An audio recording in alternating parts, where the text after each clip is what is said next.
नमस्कार साथियों, प्रशासनिक गुरुकुल के सफलता सीरीज में आपका स्वागत है। हम चर्चा करेंगे संभावित प्रश्न पर और इसी के साथ देखते हैं पहला प्रश्न। Plants can reduce depression, anxiety and mood disorder symptoms in humans by number 1 reducing level of stress hormone cortisol, number 2 increase creativity through stimulating the brain with their vibrant natural colours. देखिए, पहली बात आप इस चीज को note कर लें कि स्ट्रेस हार्मोन क्या है, आपका कॉर्टिजोल है। ठीक है, ह्यूमन का रिलेशनशिप जो प्लांट के साथ है वो बायोफिलिक है, मतलब प्लांट लविंग है। ठीक है, और चूंकि बायोफिलिक रिलेशनशिप है तो ह्यूमंस को स्ट्रेस से निजात देती है। ये जो आपका हार्मोन है कॉर्टिजोल, इसके लेवल को रिड्यूस करती है और इसकी वजह से आपकी हृदय गति बहुत ज्यादा बढ़ जाती है। हृदय गति बढ़ती है तो आप अनईजी फील करते हैं। दूसरा है कि ये इंक्रीज करती है आपकी क्रिएटिविटी को। आप अगर देखेंगे कि जो पहले के समय के पेंटर्स, आर्किटेक्ट या पोएट्स होते थे, उनको काफी ज्यादा क्रिएटिव इंस्पिरेशन नेचर से मिलता था। वर्ड्सवर्थ को देख लीजिए, उनका भी इंस्पिरेशन नेचर ही था। तो दोनों ही सही है और ये द हिंदू में आज का आर्टिकल है, इससे मैं अभी अभी आपको प्रश्न बना के दे रहा हूं। वहां पे एक और हार्मोन का जिक्र है जिसकी वजह से फील गुड होता है। तो ये आपको मुझे कमेंट सेक्शन में बताना है उस हार्मोन का नाम, क्योंकि संभव है कि एग्जाम में आपसे पूछ दिया जाए match the following, good hormone, bad hormone. बढ़ते हैं अगले प्रश्न पर। Question number 2, which of the following is not an objective of PM Kusum, प्रधानमंत्री किसान ऊर्जा सुरक्षा एवं उत्थान महाअभियान? A, de dieselization of farm sector, B providing water and energy security to the farmer, C increasing the income of farmer, D reducing methane emission from rice field. देखिए, अगर मैंने आपको आंसर रेड में नहीं दिया रहता तो प्रोबेबली आपको लगता है कि यह भी सही है, पर ऐसा नहीं है। इसी तरह आपको यूपीएससी ट्रैप करता है जहां पे आपको लगता है कि संभवतः यह भी मिलता जुलता है तो सही होगा। देखिए, किसान ऊर्जा सुरक्षा एवं उत्थान महाअभियान के तहत क्या था कि डी डीजलाइजेशन था, मतलब फार्म सेक्टर में डीजल कहां लगता है, पंप सेट, वाटर पंपिंग के लिए। तो इन्होंने सोलर जेट पंप्स रखे, सोलर जेट पंप्स, और सब्सिडाइज रेट में प्रोवाइड किया। सेकेंड टाइम में क्या किया उन्होंने, ये तो stand alone solar jet pumps था। सेकेंड टाइम उन्होंने प्रोवाइड कराया वो सोलर जेट पंप्स जिनको ग्रिड से कनेक्टिविटी थी, ग्रिड कनेक्टिविटी। ठीक है, क्या इंक्रीज होगा फार्मर इनकम? डेफिनेटली होगा फार्मर इनकम, क्योंकि हम सोलर पैनल्स भी वहां पे बैठा रहे हैं और जब ग्रिड कनेक्टिविटी होगी तो फार्मर बेच पाएगा भी अपने सोलर एनर्जी जो उसने बनाया, उसके यहां जनरेट हुए हैं, उसे बेच पाएगा। Reducing methane emission from rice field, देखिए मीथेन एमिट भारत में ना राइस फील्ड और जो कैटल्स, मवेशी होते हैं, उनके थ्रू सबसे ज्यादा होता है। जो मवेशी के इंटेस्टाइन होते हैं उसमें एक एंजाइम होता है जो जुगाली कर रही होती है गाय भैंस, तो उसके अंदर जो ब्रेकडाउन होता है प्लांट्स का, स्ट्रॉज का, वो एंजाइम के रिएक्शन के थ्रू होता है, जिससे मीथेन उनके इंटेस्टाइन में जनरेट होता है और फिर एटमॉस्फेयर में रिलीज होता है। तो इसका किसान ऊर्जा सुरक्षा एवं उत्थान महाअभियान का इससे कोई लेना देना नहीं है। आपको संभवतः एक क्वेश्चन मीथेन पर भी डेफिनेटली आने का है प्रीलिम्स में या फिर ईपीएफओ के एग्जाम में। ठीक है, तो बढ़ते हैं नेक्स्ट क्वेश्चन पर। Question number 3, which of the following country is not included in Arctic region? देखिए, Arctic region has been in news because of so much of climate change, और इस बात को स्थापित कर लिया गया है कि जो अब आर्कटिक रीजन है ना, उसमें पोलर आइस कैप ज्यादा रोल प्ले नहीं कर रहा है क्लाइमेट को लेकर के। ठीक है, ये चीज स्थापित की गई है, इसके ऊपर 4-5 बार द हिंदू में आया हुआ है, तो संभवतः क्वेश्चन आपको आर्कटिक रीजन के ऊपर आ सकता है। तो आर्कटिक रीजन में 8 कंट्री है ओवरऑल, आपका आइसलैंड, फिनलैंड, स्वीडन, कनाडा, यहां पे मैंने दिया हुआ है। दूसरा आपका रशिया हो गया, यूनाइटेड किंगडम हो गया, फिर आपका नॉर्वे हो गया और ग्रीनलैंड हो गया। ग्रीनलैंड आता है डेनमार्क के अंदर। ठीक है, तो आपके जो चारों कंट्री यहां पे मेंशन है सबके सब आर्कटिक रीजन में आते हैं। तो आंसर है डी, नन। यहां पर मैंने दे दिया है, ग्रीनलैंड डेनमार्क के अंदर आता है। ये world wild life fund for nature के साइट से उठाया था, तो इसलिए ग्रीनलैंड के बगल में डेनमार्क नहीं लिखा हुआ है, वहां भी नहीं लिखा है, पर ग्रीनलैंड डेनमार्क के अंदर आता है। बढ़ते हैं क्वेश्चन नंबर 4, जो स्वायत्त है, ये इनिशिएटिव है undertaken by which of the following ministry? देखिए, स्वायत्त एक इनिशिएटिव है, 2019 में इस इनिशिएटिव को लिया गया था और किस मंत्रालय के द्वारा लिया गया था इसके ऊपर चर्चा बाद में। पहले ये बता दूं, इसे सेलिब्रेट किया गया है मार्च में कि ये इनिशिएटिव काफी सक्सेसफुल रहा है। तो इस इनिशिएटिव के अंदर क्या था, जो गवर्नमेंट की एंटिटी होती है ना, उसको भी कुछ ना कुछ इनपुट चाहिए होता है, तो एक सर्टेन कंडीशन रखा गया है कि भाई कम से कम तुम्हारे यहाँ कुछ तो इनपुट लोकल मार्केट से लिया जाए या एमएसएमई सेक्टर से लिया जाए। तो एमएसएमई सेक्टर्स के अंदर जो आते हैं उनके लिए उन्होंने बनाया है जी गवर्नमेंट ई मार्केट प्लेस। ये ऑनलाइन है, यहाँ पे टेंडर्स आएंगे या प्रोक्यूरमेंट के डिटेल आएंगे। तो इस इनिशिएटिव के तहत उन्होंने क्या किया है, जो स्टार्टअप है विमेन एंड यूथ, इनका ट्रांजैक्शन इसके थ्रू हो, और इससे क्या हो, हम एमएसएमई सेक्टर को बढ़ावा देंगे, यूथ को बढ़ावा देंगे, विमेन को बढ़ावा देंगे, एससी एसटी विमेन और यूथ को बढ़ावा देंगे। तो इन सब चीजों को ध्यान में रखा गया है। अभी हाल फिलहाल में मिनिस्टर ऑफ कॉमर्स जो है उन्होंने इसका अनाउंसमेंट किया था लोकसभा के अंदर, तो ये न्यूज में था। ये है initiative ministry of commerce and industry का, तो इस चीज को ध्यान में रखें। और फिर बढ़ते हैं हम अगले प्रश्न पर। Duncan pass is situated between, देखिए कभी कभी यूपीएससी आपको बेसिक क्वेश्चन पूछ लेता है जो आपके एनसीईआरटी ज्योग्राफी से आता है। मैं बार बार बोलता हूं 9, 10, 11, 12 का एनसीईआरटी ज्योग्राफी बहुत ही महत्वपूर्ण है।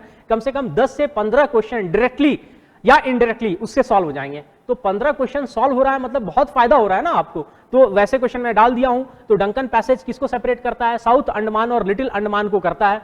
आप देखिए मालदीव्स और लक्षद्वीप को क्या सेपरेट करता है, ठीक है, अंडमान और निकोबार को क्या सेपरेट करता है। इन सारी चीजों को आप डेफिनेटली देखें मैप में, ठीक है। मलक्का स्ट्रेट भी काफी इंपॉर्टेंट है। आपको यह भी देखना है कि कौन से कंट्री वहां पे हैं जो इक्वेटर के सबसे नजदीक हैं। इन सब चीजों पर ध्यान रखिए। Question number 6, Telangana does not share boundary with which of the following states. देखिए ये प्रश्न का अगर आप जवाब खोजने जाएंगे तो आपको मैप ऑफ इंडिया की जो साइट पे मैप दिखेगी उसमें भी सही जवाब नहीं है। आपको सर्वे ऑफ इंडिया के साइट पे जाके इंडिया का पॉलिटिकल मैप डाउनलोड करके इसका सही जवाब मिलेगा। तो तेलंगाना इसमें से किसके साथ बाउंड्री शेयर नहीं करता है, उड़ीसा, छत्तीसगढ़, महाराष्ट्र, कर्नाटका।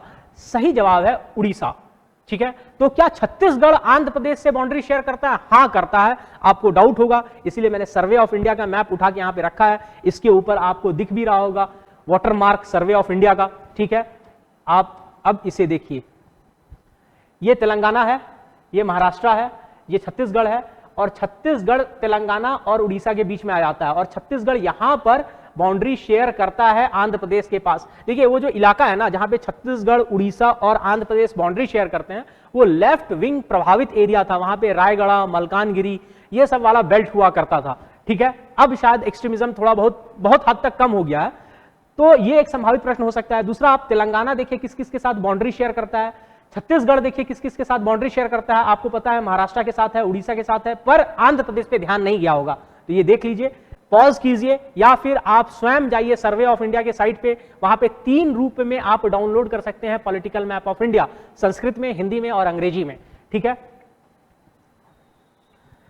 बढ़ते हैं प्रश्न संख्या 7 पे। Consider the following statement. Number one, mount K two, Godwin, Austen is the highest Himalayan peak in India. Second, Nanda Devi is the highest peak in Himachal Pradesh. देखिए जो इंडिया की हाईएस्ट पीक है ना, वो माउंट केटू जरूर है, पर वो हिमालयन रेंज में नहीं आती है, वो काराकोरम रेंज में आती है। ये एनसीईआरटी में मेंशन्ड है, पर बहुत बार हम लोग स्किप कर देते हैं, ठीक है। दूसरा, हिमालयन रेंज की हाईएस्ट पीक इंडिया में कौन सी है, तो कंचनजंगा है। कहां पे? सिक्किम में है, बायोस्फीयर है, मिक्स्ड हेरिटेज साइट है, सही है। Nanda Devi is highest peak of Uttarakhand, तो दोनों ही आपके गलत हैं, तो C is the right answer. बढ़ते हैं प्रश्न संख्या 8 पे। Vindhyas belong to what kind of mountain range. देखिए कभी कभी आपको 100 में से 5 क्वेश्चन डेफिनेटली मिलेंगे जो काफी इजी होते हैं, तो मैं उसकी भी प्रैक्टिस करा रहा हूं कि आपको ऐसा ना लगे कि टफ क्वेश्चन के चक्कर में वो वाले क्वेश्चन मिस हो गए, ठीक है। Vindhyas belong to what kind of mountain range. आपके ऑप्शंस हैं fold mountain, block mountain, escarpment, volcanic mountain. Escarpment क्या है?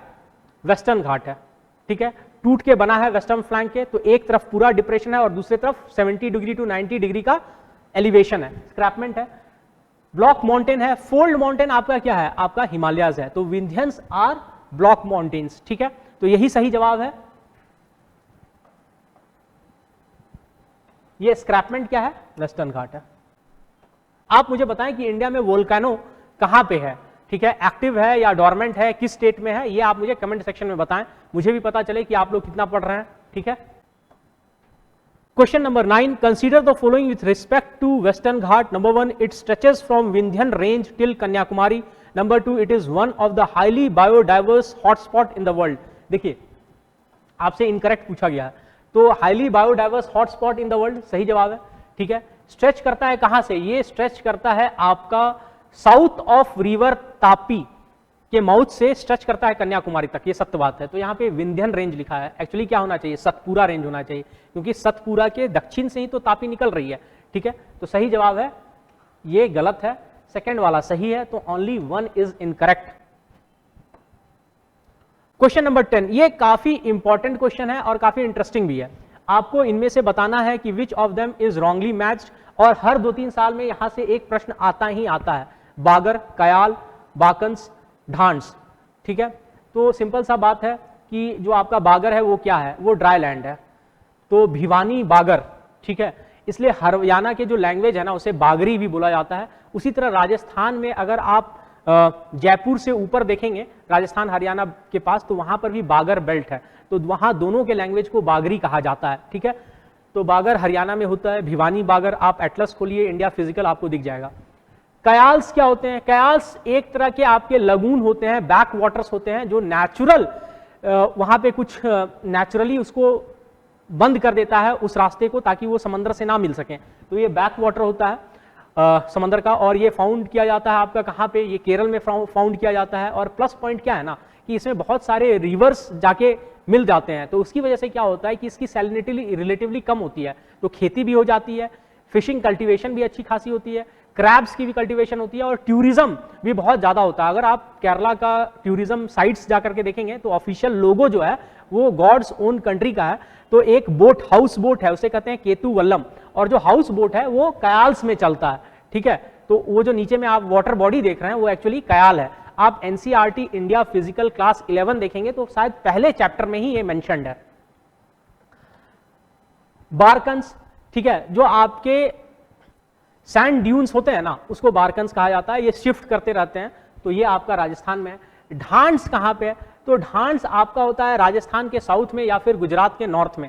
ये वो लेक हैं जो सूख जाते हैं, और सूख जाने की वजह से क्या होता है, वहां पे जो आपके लेक्स होते हैं जब वो सूख जाते हैं तो सिल्ट काफी फॉर्म हो जाता है। ठीक है, तो उसे ढांड कहते हैं। इवोपरेशन हाई है, गर्मी ज्यादा है, तो लेक सूख जाते हैं, उन्हें पलाया लेक्स भी कहा जाता है।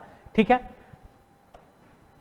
तो हमारा आपसे फिर से आग्रह है कि आप कमेंट सेक्शन में हमें बताएं या हमसे कुछ पूछें, जहां पे आपको लगता है जिस एरिया से हम आपको संभवतः मिस कर गए हैं बताना क्वेश्चन, या आप कमजोर हैं, दोनों चीज होगा, हम मिस तो नहीं करेंगे। ठीक है, आप कमजोर हैं जहां आपसे चाहते हैं कि क्वेश्चन हम पूछें या उसको कवर करें होलिस्टिकली, हमारे ऐप को डाउनलोड कीजिए, हमारे साथ यूट्यूब में बने रहिए, हमें लाइक करें, कमेंट करें, सब्सक्राइब करें, और हमारे साथ बने रहने के लिए बहुत बहुत धन्यवाद।